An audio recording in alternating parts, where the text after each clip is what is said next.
Assalamualaikum warahmatullahi wabarakatuh. Selamat malam. Saya Taruni Faradika Berbastian, NIT 2020-4213, Prodi MTP 3A.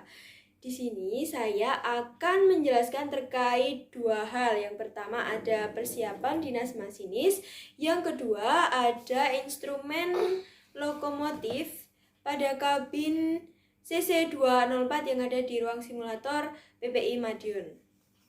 Pertama-tama, sebelum melakukan dinasan, masinis datang 2 jam sebelum keberangkatan. Yang pertama, masinis datang di UPT Kru untuk melihat papan pengumuman. Di sana, masinis melihat terkait dengan ada atau tidaknya gangguan. Selanjutnya, masinis melihat perubahan taskpad dan lain sebagainya. Setelah di KOPT Kru, masinis pergi ke ruang penyelia.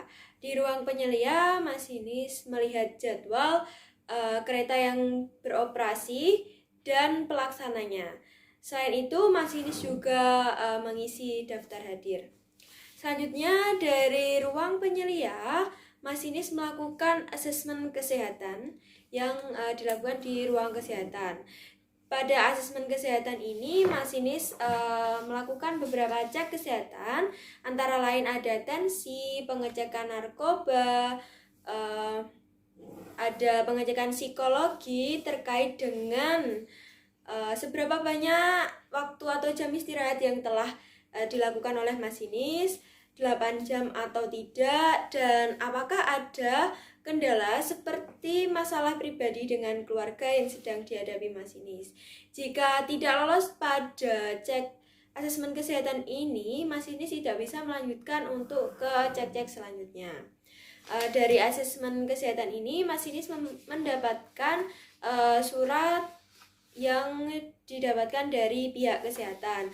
Selanjutnya, masinis kembali ke KOPT Kru untuk melakukan pengecekan terkait dengan beberapa hal. Yang pertama ada tunjuk sebut. Tunjuk sebut ini ada beberapa item yang diwajibkan untuk diketahui oleh masinis sebanyak 10 item.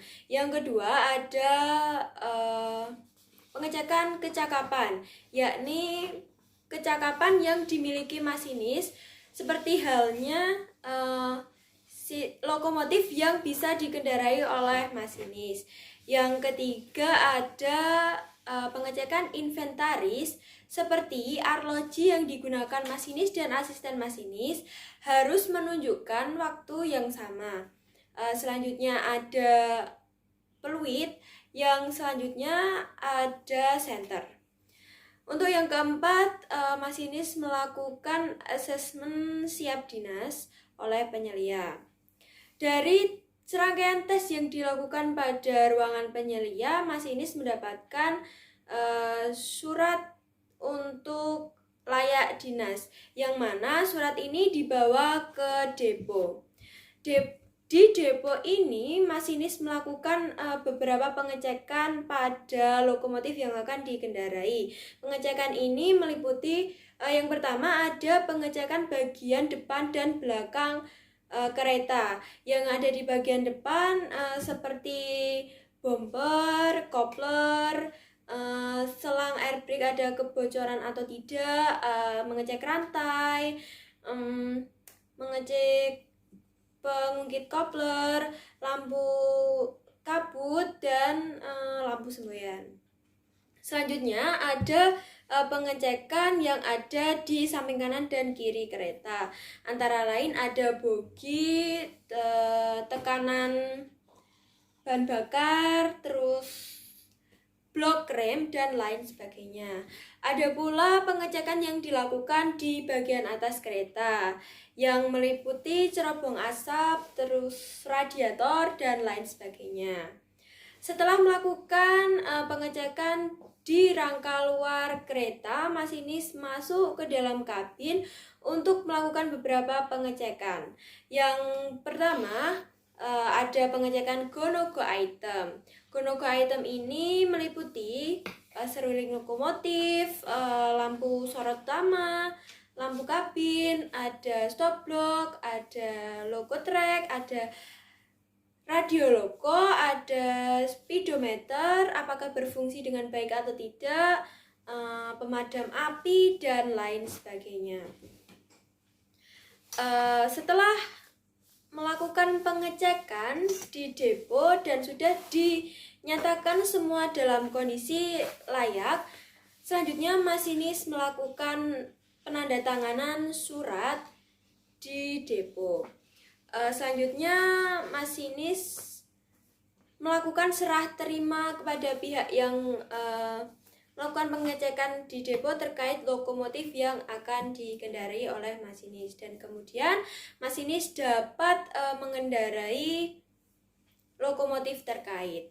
Selanjutnya ada pula persiapan dinasan masinis yang ada pada lintas. Konsep atau tahapannya yang dilakukan kurang lebih sama, namun masinis akan datang untuk melakukan persiapan dalam waktu 45 menit sebelum jam keberangkatan. Dari KAPT Kru bedanya adalah masinis langsung menemui PAP untuk mengecek dan menerima lapka.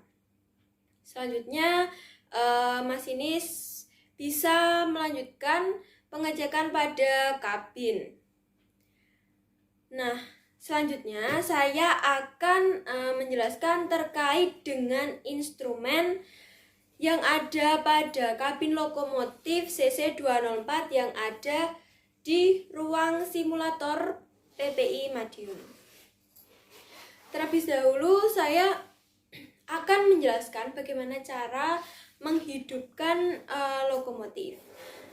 Dalam hal ini di kabin masinis ini terdapat banyak tombol. Salah satunya adalah tombol seperti ini. Nah, beberapa tombol ini harus dicek dan dipastikan untuk bisa dioperasikan. Yang salah satunya adalah memastikan ran tombol yang warna hitam ini mengarah pada tombol start. Selanjutnya dilakukan pengecekan dan mengaktifkan baterai yang ada pada bawah kabin, yakni caranya adalah dibuka dan baterai dinaikkan kemudian ditutup kembali.